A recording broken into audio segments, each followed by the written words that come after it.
Bismillahirrahmanirrahim. Innalhamdalillah, sholatan wassalaman ala rasulillah, amma ba'du. Apa kabar anak-anakku? Semoga kita senantiasa diberikan kesehatan oleh Allah Subhanahu wa Ta'ala, dan tentunya kita sekarang pun juga masih semangat dalam belajar.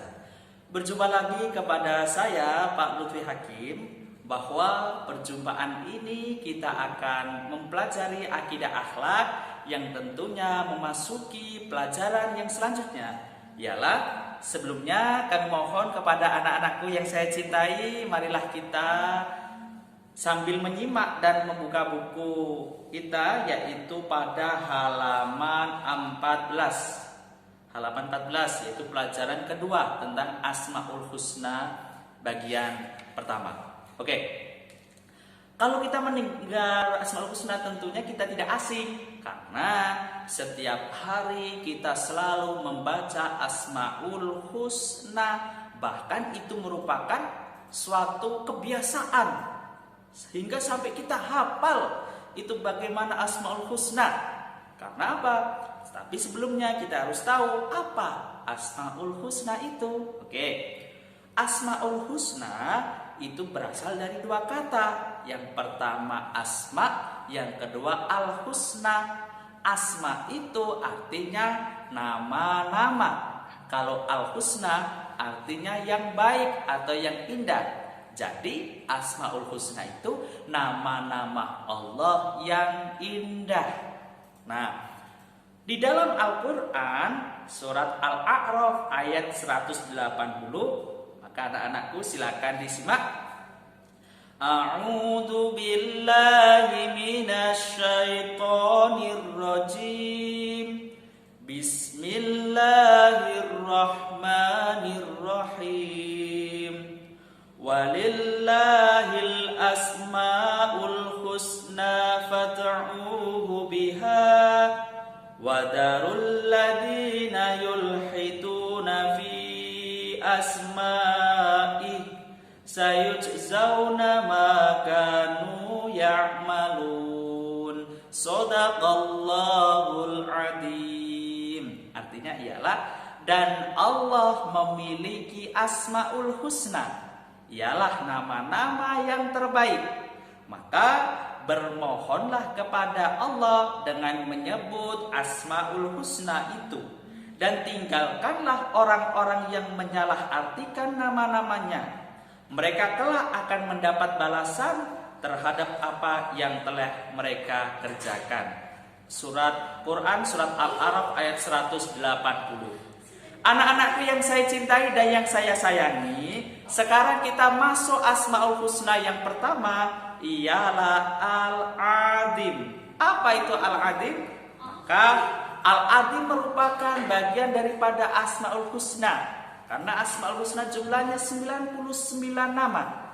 Al-Adim ialah memiliki arti yang maha agung.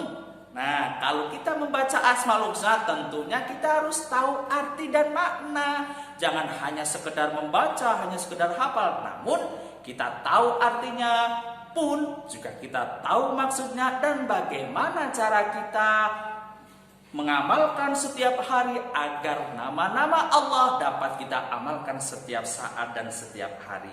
Nah, Al-Adim yang artinya maha agung, bahwa Allah itu memiliki sifat yang agung, sifat yang sungguh luar biasa besar. Nah, di situ apa? Keagungan Allah ini tidak terbatas, yaitu tidak dapat dijangkau oleh semua makhluk di muka bumi ini, termasuk manusia.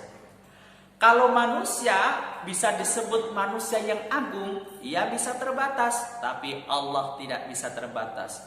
Kalau dunia ini besar dan luas, tetapi dunia bisa dibatasi, tapi Allah tidak bisa terbatas. Contoh, Allah Subhanahu wa Ta'ala berfirman dalam surat Al-Baqarah ayat 255. Wa huwal aliyul adzim. Dan dia Allah itu maha tinggi dan juga maha besar atau maha agung.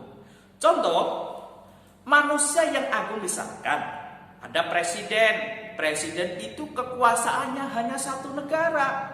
Tetapi di negara lain dia tidak jadi presiden untuk negara lain. Maka kekuasaannya hanya terbatas satu negara. Keagungannya hanya terbatas satu tempat. Contoh lagi, ada misalkan ya, ada manusia atau orang yang dimana di tempat itu dia dihormati orang. Dia diagung-agungkan orang. Tapi belum tentu kalau dia pindah ke daerah lain pasti dihormati orang, belum tentu. Nah, itulah keagungan manusia hanya bersifat terbatas. Tapi kalau Allah, dimanapun, kapanpun, Allah itu pasti agung. Tidak ada yang melebihi keagungan Allah Subhanahu wa Ta'ala. Dan keagungan Allah itu ada selama-lamanya dan tidak ada awalnya serta tidak ada akhirnya. Allah itu ada wal awalu wal akhiru. Allah itu awal dan Allah itu akhir pun juga selamanya ialah tetap Allah. Nah, anak-anakku yang saya cintai, kalau kita sudah tahu Al-Adim artinya agung, bagaimana kita untuk cara mengamalkan dalam kehidupan kita? Tentunya ialah kalau kita sudah tahu Allah itu keagungannya tidak terbatas, maka selayaknya, sepantasnya kalau kita menjadi orang yang agung, kita punya kekuasaan, kita menjadi orang yang hebat, tentunya jangan merasa sombong karena kehebatan kita, keagungan kita, kekuasaan kita itu terbatas. Bisa saja sekarang kaya, besok miskin. Bisa saja sekarang sehat, besok sakit. Bisa saja sekarang badannya gagah, tapi besok kurus. Nah, itu keagungannya bisa terbatas. Anak-anakku yang saya cintai dan saya sayangi, itulah materi kita pada perjumpaan ini. Semoga anak-anakku bisa paham, bisa mengerti dan bisa kita amalkan dalam kehidupan sehari-hari. Tentunya sebelum pertemuan ini selesai, untuk selanjutnya ialah tugas, tolong anak-anakku buka halaman dalam buku paketnya, buka halaman 10 sampai 11. Hanya pilihan ganda saja dikerjakan. Tuh hanya 10 soal. Mudah kan? Nah, jangan malas, kita tetap semangat dalam belajar. Oke? Kami doakan semoga anak-anakku semua menjadi anak-anak yang cerdas, anak-anak yang berilmu, anak-anak yang berguna, bermanfaat, bahkan anak-anak yang menjadi anak yang soleh dan anak yang solehah. Terima kasih dari Bapak. Sekian. Wabillahi taufiq wal hidayah. Wassalamualaikum warahmatullahi wabarakatuh.